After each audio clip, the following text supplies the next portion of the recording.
Prologue. My wife, Isabel, has been in a coma for a year. In 30 days, our 5-year contract marriage would be over. Not only would I walk away with a payout so large I could never spend it all, but I would finally be a free man. I leaned over her hospital bed, giddy as I mapped out my future life of leisure. I had no idea her soul was floating right above my head, hearing every single word. The next day, she woke up. Chapter 1. Izzy, it's a beautiful day out. Too bad you can't see it. I peeled an apple, the skin spiraling off in one long, unbroken ribbon under my knife. Just 30 more days until our contract is up. Don't you worry, even if you stay like this, the money the Sterlings are giving me is more than enough to keep you in the best long-term care facility until the end of time. I sliced the peeled apple into neat wedges and placed them on a plate beside her bed, even though I knew she couldn't eat them. You know, these 5 years flew by. Besides the day we signed the papers at the courthouse, we could count the number of times we've seen each other on one hand. You were busy building your empire. I was living my quiet life. It was a peaceful arrangement. But don't worry, as soon as your brother takes over everything, I'll take the money and disappear. I promise you'll never see me again. I won't cause you any trouble. I kept up my rambling monologue like I was checking off a daily chore. A year ago, my contract wife, the iron-fisted CEO of Sterling Industries, Isabel Sterling, was in a bizarre car accident. The doctors declared her brain dead, a vegetable. And for me, Liam Hayes, the man Isabel's grandfather had handpicked to be her convenient, no-strings-attached husband, a new dawn was finally breaking. 4 or 5 years, I had played the part of the perfect, useless trophy husband. I never interfered with Isabel's decisions, never got involved in Sterling Industries business. My days consisted of hitting the gym, trying new restaurants, and playing with my cat, the life of a retired old man. Everyone thought I was just some gold digger living off my wife. Only I knew that this was exactly the life I wanted. I'd been transmigrated into this world, inheriting this body and this ridiculous contract. The original owner was a spoiled, good-for-nothing playboy, which made it easy for me to embrace my new anti-hustle lifestyle. My real businesses, managed by my fiercely loyal subordinate, were valuable enough to fund 10 lifetimes of extravagance. But who says no to more money? The Sterling family's astronomical payout was too good to pass up. Izzy, I ever tell you I still don't get why you picked me? Was it my charming good looks? Or the fact that I'm so obedient? I squeezed her cold fingers, talking to myself. Whatever. Doesn't matter now. Once I get that money, I'm going to travel the world, eat my way through every Michelin-starred restaurant, and then find a nice quiet place in wine country to open my own vineyard. And you'll still be here, smelling nothing but antiseptic. As soon as the words left my mouth, I felt like a bit of a monster, but damn if it didn't feel good. What I didn't know was that in the air, just above me, a translucent figure was floating silently. It was Isabel's soul. She heard every word. Her vacant eyes first flashed with disbelief, then filled with an infinite, chilling scorn. Not only had she heard my plans, but for the past year, she had been a spectator to a whole other drama. She had watched her most trusted friend, the one person she had considered a sister, Victoria Vance, sob crocodile tears after the accident, only to secretly meet with the driver who caused the crash and hand him a debit card. She had watched as Victoria systematically absorbed shares of her company, charmed her family, and tried to take her place. The sheer force of her hatred and the sting of betrayal threatened to tear her soul apart. And now here was her husband, in name only, cheerfully plotting how to get his hands on her fortune. Perfect, just perfect. Isabel's soul let out a silent, bitter laugh, and a powerful, unyielding will erupted from her very core. As I stood up to leave, the index finger of the hand I had just been holding twitched. Chapter 2. The next morning, my phone started buzzing off the hook, a frantic series of calls waking me from a deep sleep. It was the Sterling family's house manager, his voice trembling. Mr. Hayes. Sir, it's terrible. No, wait, it's wonderful. Miss Sterling. She's awake. I shot up in bed, my mind roaring. Awake? How could she be awake? My world tour, my Michelin star food journey, my vineyard dreams, my astronomical payout. I rushed to the hospital to find a crowd gathered outside her room. Isabel's parents, her brother, and a flock of doctors all wore expressions of ecstatic relief. I pushed my way through and saw her, propped up against the pillows, She was thinner, her face pale, but her eyes were astonishingly bright. Gone was the gentle, detached look she used to have. Now, her eyes were like chips of ice, burning with an inner fire, sharp enough to pierce your soul. Our gazes met across the room. My heart dropped into my stomach. Game over. She heard me. She had to have heard all that garbage I was spouting yesterday. In a typical dramatic storyline, this is where she'd point a shaking finger at me, have me thrown out with nothing, and then have her brother's security break my legs and dump me in an alley. I swallowed hard, bracing myself for the verdict. But Isabel just gave me a fleeting glance before looking away, as if I were a complete stranger. She turned to her brother, Julian Sterling, the current acting CEO of Sterling Industries. Her voice was raspy from disuse, but every word was clear and landed with the force of a hammer blow. Julian, my phone. He scrambled to hand it to her. Isabel took it, unlocked it, and her slender fingers flew across the screen. She put the phone to her ear. It's me. Effective immediately, I want you to file an emergency petition with the courts for an asset preservation order.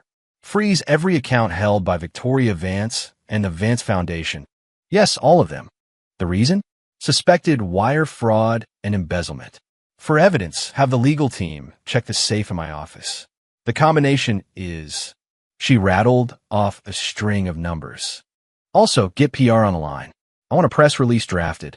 State that upon regaining consciousness, I discovered irregularities in the cash flow of several projects and will be conducting a full internal audit.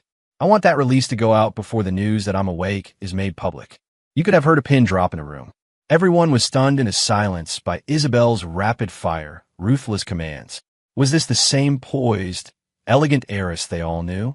She sounded more like a vengeful queen who had just clawed her way back from hell. I stood at the back of the crowd, my mouth hanging open, completely floored. She wasn't dealing with me first. The first thing she does after waking up isn't to kick out the gold-digging husband who was planning to cash her out, but to go straight for the throat of her supposed best friend. This wasn't how the script was supposed to go. After the call, Isabel tossed the phone aside as if it had drained all her energy and closed her eyes wearily. Her parents rushed forward, cooing over her with concern. Julian, his face a grim mask, immediately turned and left to carry out her orders. No one even looked at me. I stood there, feeling like an outsider watching a hurricane take shape.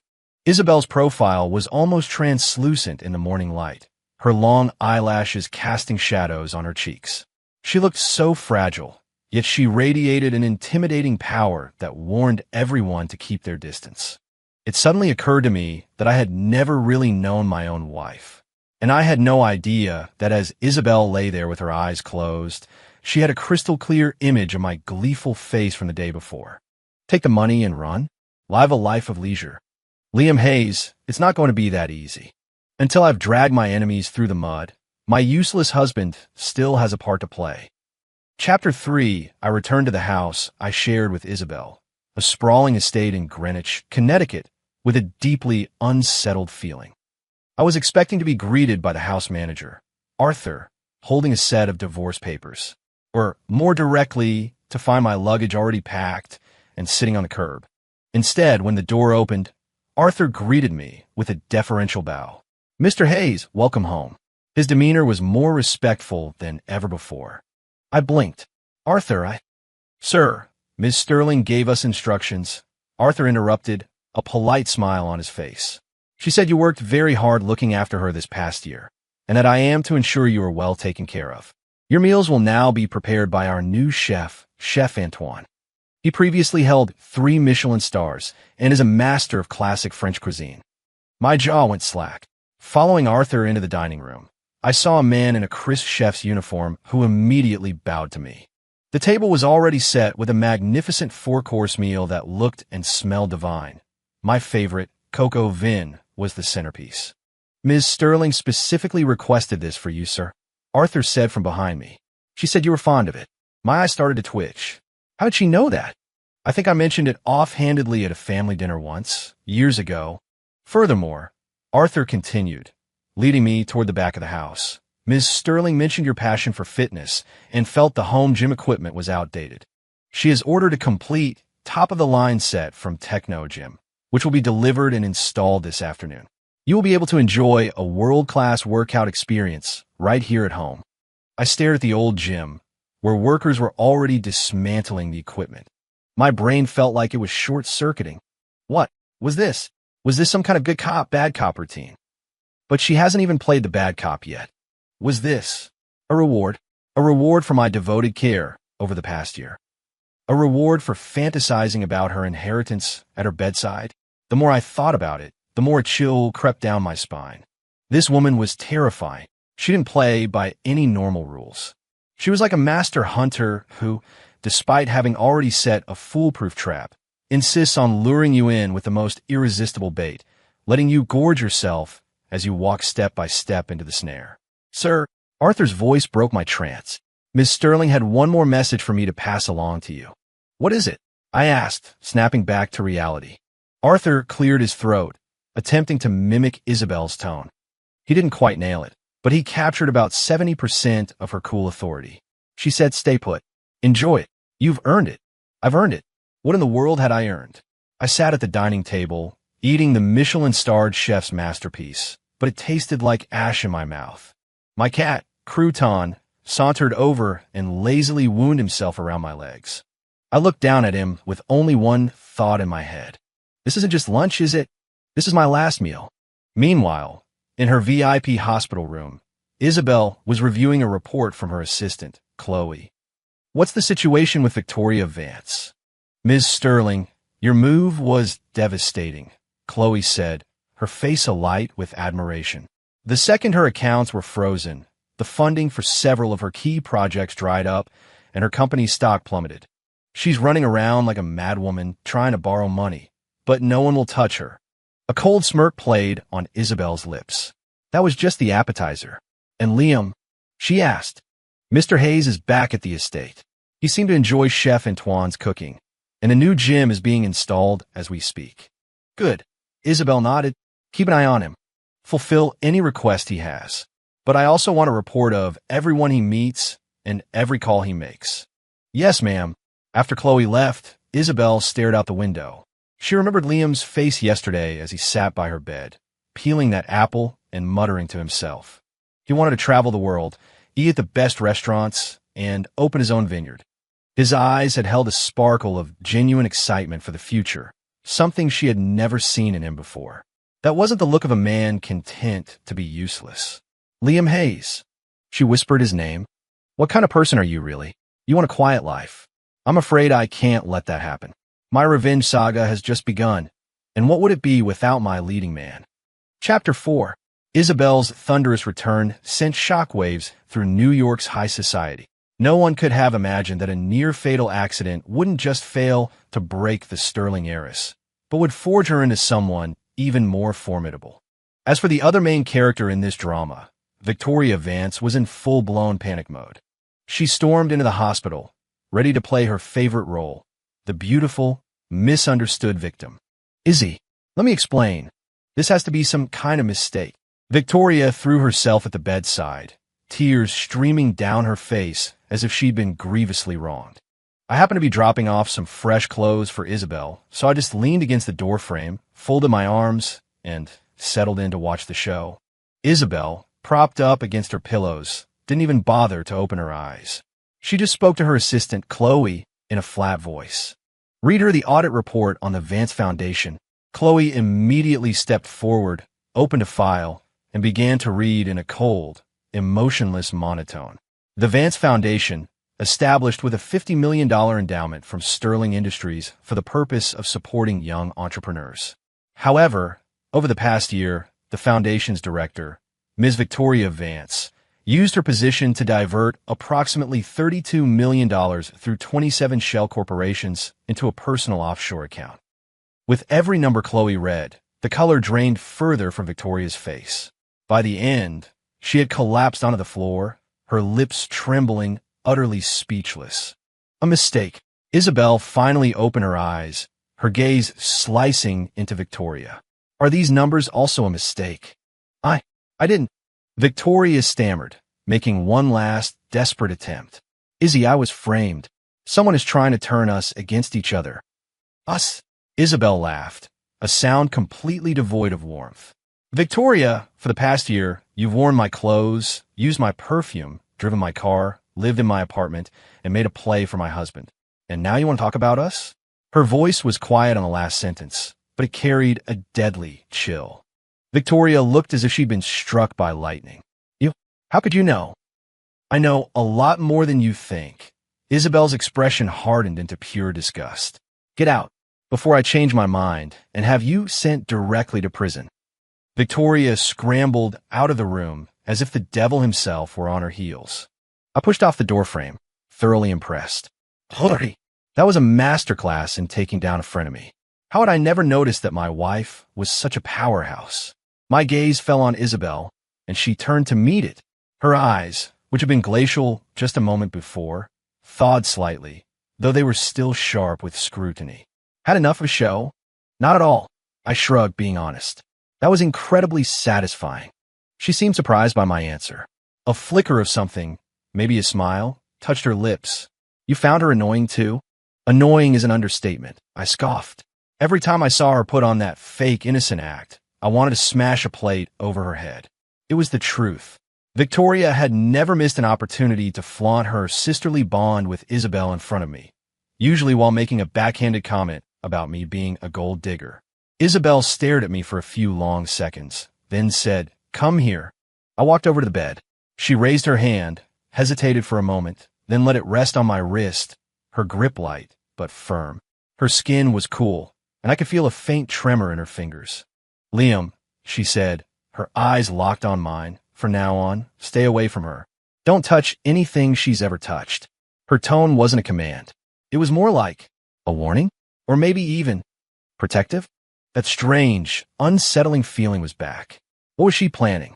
Chapter 5. While I was enjoying my daily feast from a Michelin-starred chef, sweating it out in a state-of-the-art gym, and generally trying to figure out what game Isabel was playing, an unexpected visitor appeared.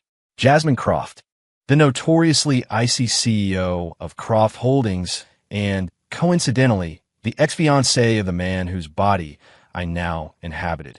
Years ago, the Croft and Hayes families had arranged their engagement, but after a few meetings, Jasmine had unilaterally broken it off, citing incompatible ambitions. The truth was she couldn't stand the original Liam's playboy lifestyle.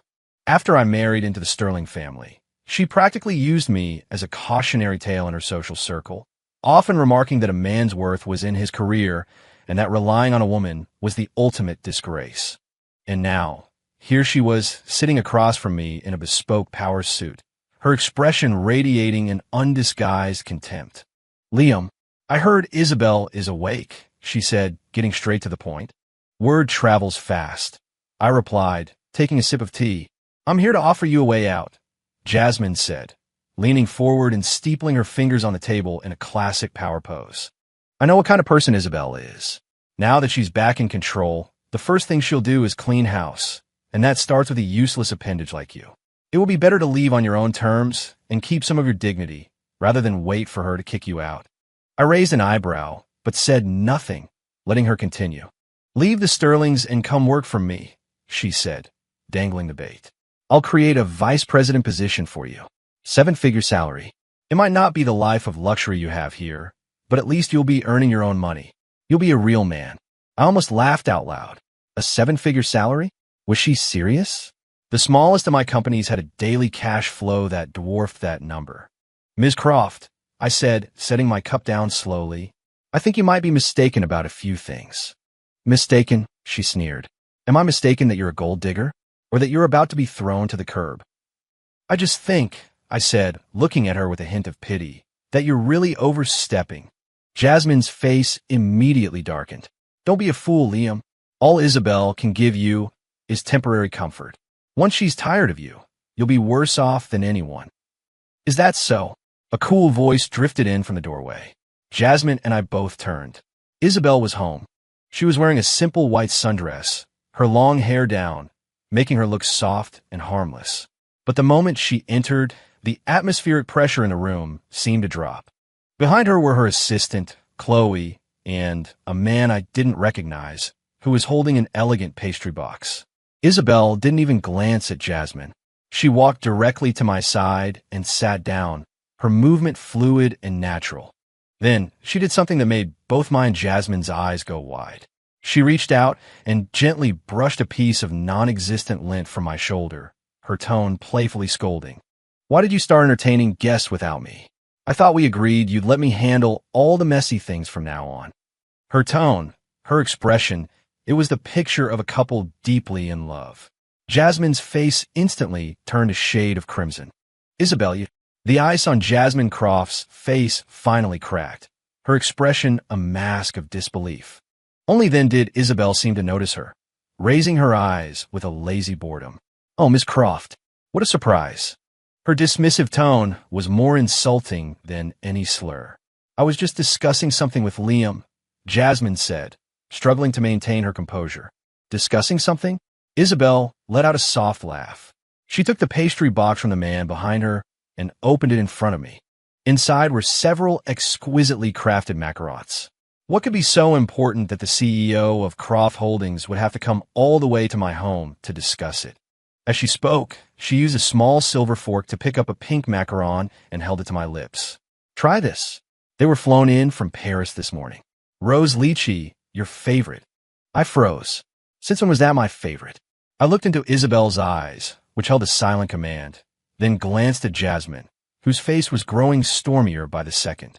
I had no choice but to open my mouth. It was sickeningly sweet, but I swallowed it without flinching and gave a convincing nod. Delicious. I'm glad you like it." Isabel smiled, satisfied. She then turned her gaze back to Jasmine. "Now, Miss Croft, what was it you wanted to discuss with my husband?" She deliberately emphasized the words "my husband."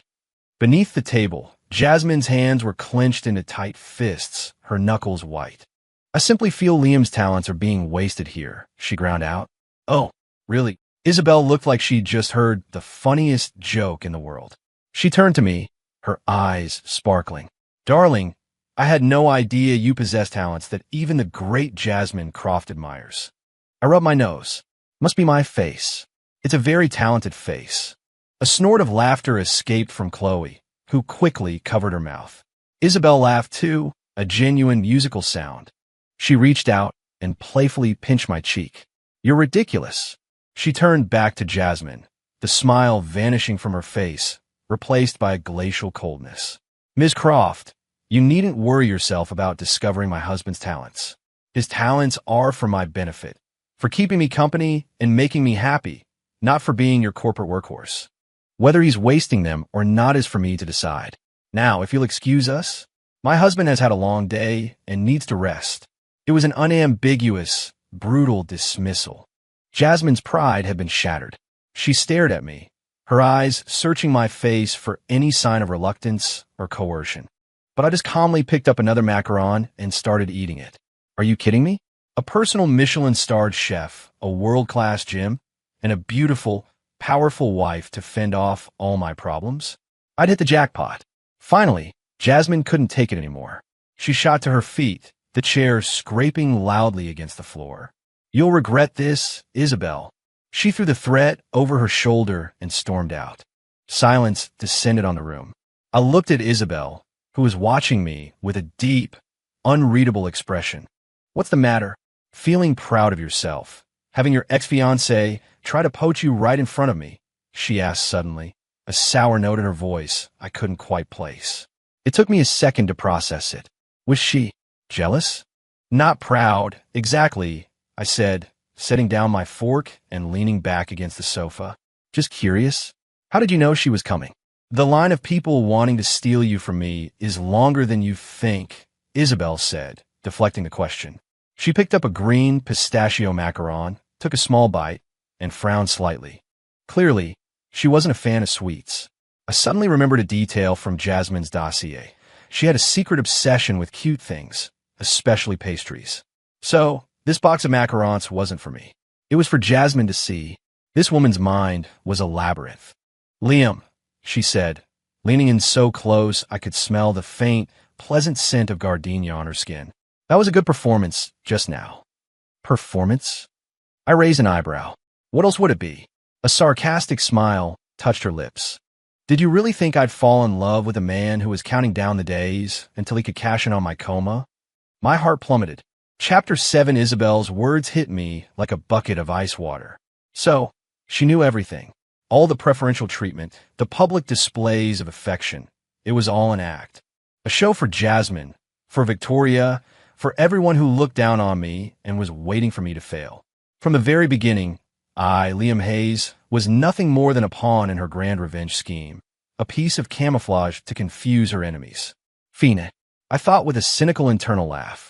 If I have to be a pawn, at least I'm a well-compensated one. I forced a smile, the easy-going, unbothered expression I had perfected. Ms. Sterling, you flatter me.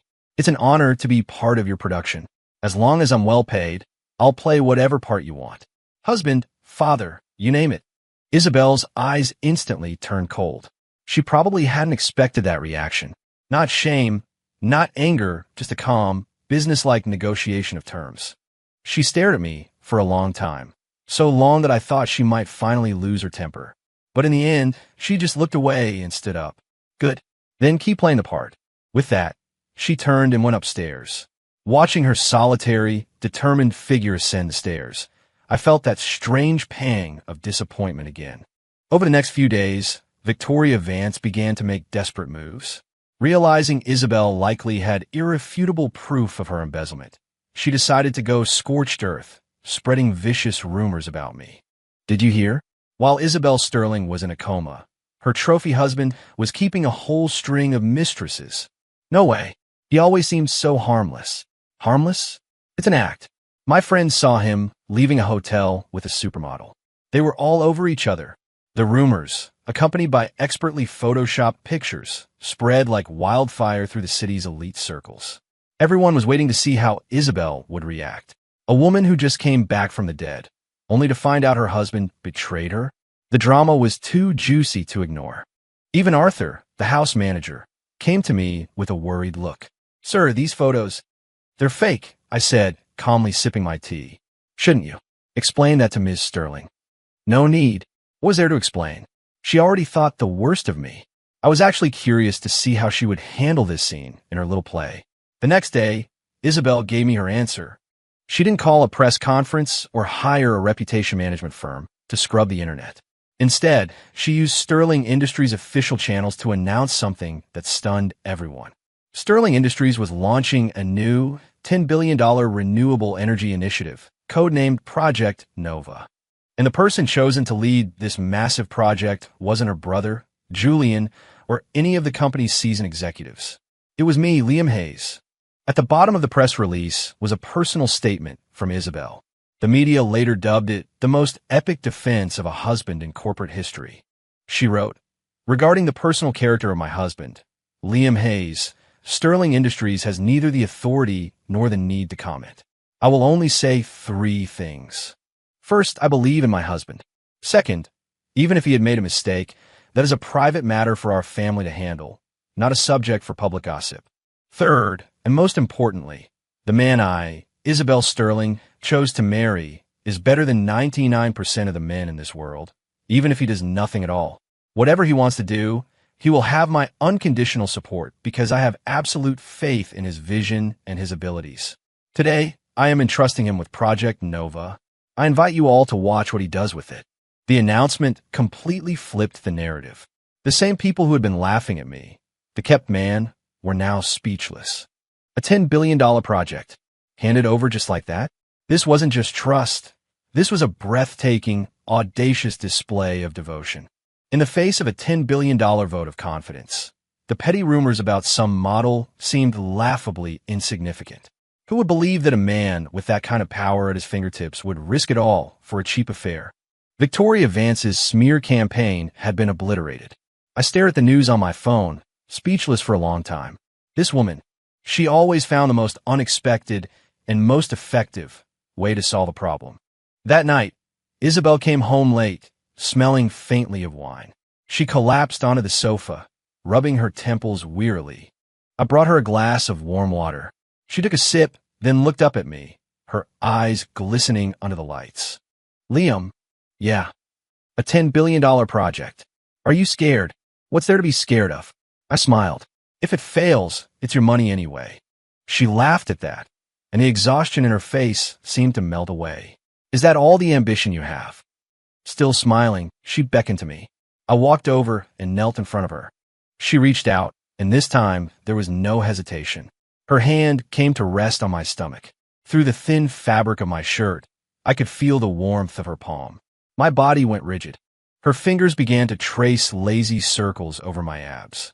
The touch was sensual, but her eyes were sharp and clear. "Liam," she whispered, leaning so close I could feel her breath on my ear, "as a reward for not embarrassing me today, I'll let you touch me back." My own breath hitched in my throat. This woman was going to be the death of me. Chapter 8. Jasmine Croft sat in her sprawling corner office, the city lights of New York glittering below her. In her hands was a file she had been reading for the last 30 minutes. It was Liam Hayes' file. "Ma'am, this is the background check you requested on Mr. Hayes," her assistant said, standing nervously to the side. Jasmine didn't look up. She just tapped a line on the page. "This Blackstone Capital. What is it?" "It's an anonymously registered offshore investment firm, ma'am. They maintain an extremely low profile, but are known to be incredibly powerful," the assistant recited. 3 years ago, they executed a hostile takeover of one of our competitors. Their methods were surgically precise. The target company was bankrupt and liquidated within a month. We tried to investigate them at the time, but hit a dead end. Jasmine's eyes drifted to the firm's incorporation date. 5 years ago, the same year Liam and Isabel got married. A coincidence? She read on. The report detailed Liam's useless existence for the past 5 years. Daily routines of gym, food, and playing with his cat. No attendance at any business functions. A social circle as clean as a freshly wiped slate. On the surface, he was the perfect trophy husband. But the final page of the report contained an analysis from a top-tier corporate strategist. 3 years ago, Croft Holdings' renewable energy project in Europe failed after a rival firm preemptively secured key patents. Our post-mortem analysis suggested an intelligence leak. The rivals seemed to anticipate our every move. 1 month before the project's failure, Liam Hayes was in Europe on vacation. 2 years ago, our planned acquisition of Innovatech was thwarted at the last minute when a mysterious buyer outbid us by a factor of 3. Innovatech was later sold to our biggest competitor at an inflated price, triggering a cash flow crisis that nearly bankrupted them. The mysterious buyer used an account funded by Blackstone Capital. During that same period, Liam Hayes' only noted interest was day trading. One by one, seemingly unrelated events were strung together. Every single one occurred at a critical juncture for Croft Holdings, and every single one coincided, in time and location, with the idle activities of Liam Hayes. Jasmine's heart sank. She remembered his expression in the living room. That look of pity. At the time, she had thought it was humiliation. Now she understood. It was the look of someone at the summit, gazing down at an arrogant challenger still struggling at the base of the mountain. She remembered Isabel's words. "You needn't worry yourself about discovering my husband's talents." It wasn't a wife's blind devotion. It was a statement of fact from someone who knew the truth all along. She was the fool. She had seen herself as a savior, reaching down to rescue a diamond from the rough. She never realized he wasn't a diamond in the rough. He was a dragon, merely resting in the shade. A bitter, self-deprecating laugh escaped her lips. Jasmine tossed the report onto her desk and walked to the floor-to-ceiling windows. For the first time, the vibrant city lights felt harsh and mocking. The man she had looked down upon, the man she had personally cast aside, had been operating on a level she couldn't even comprehend, watching her struggle and strive from his lofty perch. The irony was crushing. A tidal wave of regret washed over her, and for a moment, it felt like she was going to drown. Chapter 9. Isabel's campaign of vengeance was far from over. After launching Project Nova, she dropped a series of other bombshells. First, she worked with federal regulators to shut down all of Victoria Vance's companies involved in illicit activities. Next, she released a complete chain of evidence to the press, detailing how Victoria had used her charitable foundation as a front for money laundering. Overnight, Victoria went from being an admired visionary entrepreneur and philanthropist to a social pariah. Her business empire crumbled under Isabel's relentless assault. I followed the drama like it was a prestige TV series, watching in admiration as Isabel outmaneuvered her enemies at every turn. And my job as the head of a $10 billion project. It mostly consisted of having dinner with Isabel, taking walks with her around the estate, and occasionally giving her a shoulder rub when she was tired. Project Nova itself? Oh, I'd handed that off to my subordinate, Marcus, on day one. All I had to do was listen to his daily progress reports and then relay the information to Isabel, pretending it was my own work. This winning by doing nothing lifestyle was even better than I had imagined. One evening, as I was savoring a lobster bisque made by Chef Antoine, Marcus called. "Sir, go ahead," I said, enjoying a spoonful of the rich soup. "Ms. Sterling has run into a problem," Marcus said in his usual calm tone. "Oh, the people backing Victoria Vance have made their move. It's the DeWitt family of DeWitt Properties. They've used their influence to bury the key piece of evidence implicating Ms. Vance in the attempted murder plot." I finished my soup. The DeWitts? The real estate dynasty. The same. The family patriarch has a long-standing connection to Victoria Vance's mother. It appears they are fully committed to protecting her. "I see," I said simply. "Shall we intervene?" I thought for a moment, glancing up toward the second-floor study where Isabel was working. She had been running herself ragged over this for the past few days. "Buy them out," I said, wiping my mouth and making a decision. "Sir," Marcus sounded taken aback for the first time. I said, "By DeWitt Properties." I repeated, my tone as casual as if I were asking him to pick up a bottle of wine. There was a pause on the other end of the line. "Yes, sir. I estimate it will take 3 days. You have one." "Yes, sir." I could hear a tremor of excitement in Marcus's voice now. After hanging up, I had the kitchen prepare a delicate panna cotta and brought it upstairs. In the study, Isabel was frowning at a mountain of legal documents. She forced a smile when she saw me. "Still up? Brought you a little something," I said, placing the dessert beside her. "Don't work too hard. It will all work out." "Work out," she said with a bitter laugh. "The DeWitts are blocking me at every turn. They're an old money institution, deeply entrenched. Even my father wouldn't dare to openly challenge them." For the first time, she looked genuinely defeated. Looking at her, I felt an unexpected pang of protectiveness. Even the strongest people have their breaking point. I reached out, pulled her into my arms, and gently rubbed her back. Her body tensed for a second, but she didn't push me away. "Don't worry," I whispered into her ear. "Get some sleep. When you wake up tomorrow, everything will be different." She buried her face in my chest and mumbled a quiet, "Okay." In that moment, holding her felt more satisfying than the thought of any 9-figure payout. Maybe the ultimate form of lying flat wasn't about enjoying a life of solitary leisure. Maybe it was about having someone by your side who made you want to hold up the sky for them. Chapter 10. The next day, a magnitude 8 earthquake shook the foundations of the financial world. DeWitt Properties, the real estate Goliath that had stood for decades, had been acquired overnight.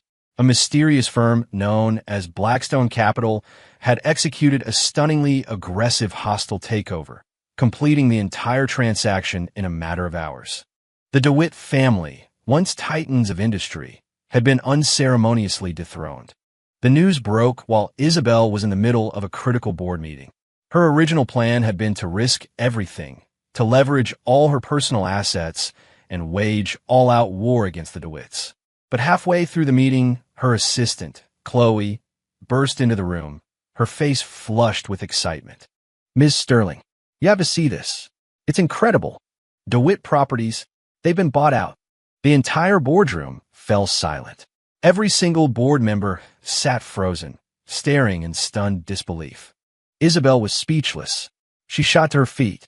"What did you just say?" "It's true. It was Blackstone Capital, the same firm from 3 years ago. They moved on to DeWitt this morning. The family is finished." Isabel sank back in her chair, her mind reeling. Blackstone Capital? Why would they help her? Instinctively, one person came to mind. The man who was probably at home right now, leisurely feeding his cat. The man who had told her, "When you wake up tomorrow, everything will be different." At the same time, Victoria Vance's world came to its final, definitive end. Without the protection of the DeWitt family, the crucial piece of evidence, a black box recording from the hire driver's car, capturing their entire transaction, was immediately turned over to the authorities. The proof was irrefutable. That afternoon, Victoria was arrested at JFK Airport while trying to flee the country. As the police led her away, she was hysterical, screaming, "It was Isabel. She framed me. You can't do this." But no one was listening anymore. That evening, Isabel held a massive press conference. She stood under the bright lights, her expression calm as she recounted the entire story for the world. She spoke of Victoria's jealousy, the meticulously planned accident, and the subsequent attempt to usurp her life and her company. Throughout the conference, she shed no tears and used no emotional language. She simply stated the facts. But that cold, hard recitation of the truth was more powerful than any accusation. At the end, a reporter asked the question on everyone's mind. "Ms. Sterling, it's rumored that a mysterious benefactor was behind your victory against the DeWitt family. Can you comment on that?" Every camera in the room zoomed in on her face. Isabel was silent for a few seconds. Then, a slow smile spread across her lips. It was a smile that could melt glaciers. Her gaze went past the cameras, as if she were looking at someone specific. There was no mysterious benefactor. The person standing behind me, from the very beginning, has only ever been one man. My husband, Liam Hayes. The room erupted. Instinctively, every head turned to the front row, where I had been sitting the whole time, completely absorbed in. Peeling an orange for Isabel. I looked up, met her gaze, and held out a perfect, seedless slice. She leaned into the microphone and opened her mouth, letting me place it on her tongue. In that instant, the flashbulbs of 100 cameras went off, turning the world into a single, brilliant white. Chapter 11. With all the storms weathered, the dust finally settled. In the study of our Greenwich home, Isabel and I sat across from each other. On the desk between us lay the 5-year contract, its pages now slightly yellowed with age. 30 days until its expiration. "Liam," Isabel began, her voice soft but imbued with a gravity I'd never heard before. "When I was in the coma, I heard everything you said." My gut clenched. The moment of judgment had finally arrived. I watched her, waiting for the inevitable verdict. Would she throw me out with nothing, or, "Blackstone Capital is yours, isn't it?" she asked. I didn't deny it. I just nodded. "What?" She looked at me, her eyes filled with a genuine confusion. "You have all this power, all this ability. Why would you pretend to be useless?" "Because it's easier," I said honestly. "I just want a quiet life. I don't like dealing with the drama." "So you married me as a convenient cover to help you live that quiet life?" "More or less," I admitted, rubbing my nose. The identity of Isabel Sterling's husband was a very effective shield. Isabel fell silent. She looked down, her long eyelashes hiding her expression. I felt a knot of anxiety in my stomach. I was telling her the truth, but the truth often hurts the most. After a long moment, she looked back up, her eyes shining with unshed tears. "So, after the contract is up, you're still planning to leave, right? Travel the world, eat at every Michelin-starred restaurant, open your own vineyard?" She repeated my own words back to me, every one a small puncture to the heart. I opened my mouth, but no words came out. Yes, that was the dream, wasn't it? So why did the thought of leaving now feel so empty? "Liam," Isabel said, a slow smile spreading across her face. She picked up the old contract from the table, and then, right in front of me, she slowly tore it in half. "This contract is void." My heart seemed to tear along with it. But what she did next left me utterly stunned. She opened a desk drawer, pulled out another document, and slid it across the desk to me. It wasn't a divorce agreement. It was a marriage license application. The line for the first party was already signed in elegant, forceful script. "Isabel Sterling." "Liam," she said, her eyes sparkling like a starry night sky. "I've drafted a new contract. The term life. The terms are as follows.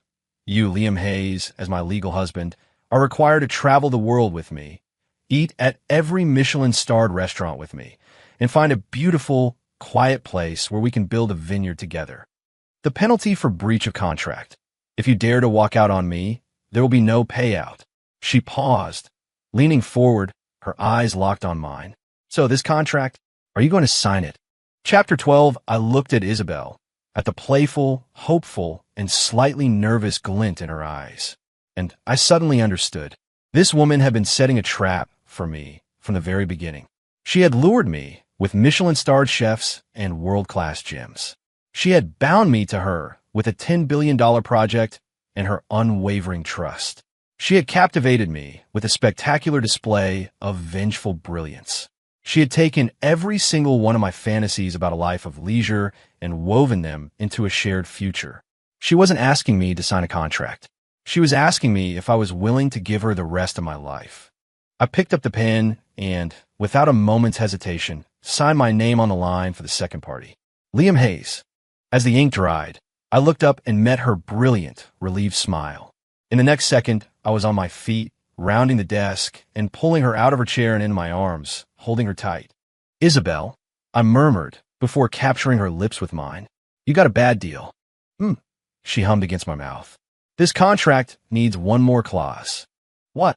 "Party A, that's you, is responsible for the lifelong happiness of Party B." "That's me." I deepened the kiss, swallowing any protest she might have made. Outside, the moonlight streamed through the window.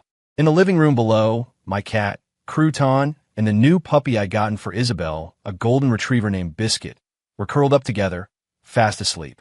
Beside them were two bowls, one filled with premium cat food, the other with the puppy equivalent. This I thought was true peace. A few days later, Isabel and I went to City Hall and got our new marriage certificate. The sun was bright when we walked out. Looking at the woman beside me, who was now officially, and in every sense of the word, my wife, I decided that being transmigrated into this world wasn't so bad after all. In the distance, parked across the street, Jasmine Croft watched us from the window of a black Bentley. She saw me casually take Isabel's purse, saw Isabel stand on her toes to kiss my cheek, and saw us smile at each other before walking off, hand in hand. Her face was blank, but the light in her eyes slowly dimmed.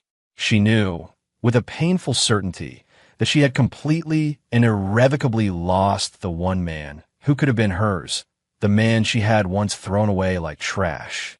As for Isabel and me, our story was just beginning. After all, traveling the world is a very big project.